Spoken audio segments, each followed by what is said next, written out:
তো আজকে ছিল সুন্দরবনে আমাদের শেষ দিন অর্থাৎ দ্বিতীয় দিন। তো সকাল সকাল রেডি সেডি হয়ে আমাদের দিয়ে দেওয়া হয়েছিল লাল চা। তো লাল চাটা খেতে খেতে আমি একটু লাস্ট ব্যালকনি থেকে হোটেলটাকে দেখে নিচ্ছিলাম। তারপরে রুমে গিয়ে দেখি সমস্ত আমাদের লাগেজপত্র প্যাকিং করা হয়ে গেছে। তার কারণ হলো একটু পরেই আমাদের আবার লঞ্চ ঘাটে গিয়ে লঞ্চে উঠতে হবে। তো তারপরেই আমরা সবাই হাঁটতে হাঁটতে চলে যাচ্ছিলাম লঞ্চ ঘাটে। তো লঞ্চ ঘাটে উঠে দেখি কি প্রচণ্ড ভিড়, আর তার মধ্যে আজকে যা গরম পড়েছিল।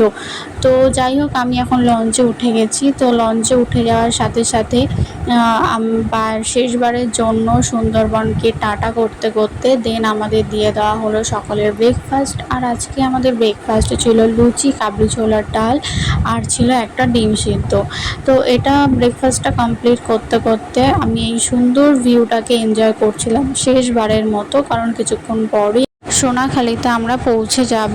তো যাই হোক, তারপরে এরকম একটা ভিউ এনজয় করতে করতে আমার যাচ্ছিলাম। আর সত্যি কথা বলতে এই দিনকারে আমার শরীরটা প্রচণ্ডই খারাপ ছিল, তার মধ্যে আমার জ্বর উঠেছিল। তো ওই কারণে আমি লঞ্চের মধ্যে একটু রেস্ট নিয়ে নিলাম। তো দেখা হচ্ছে পরের ভিডিওতে।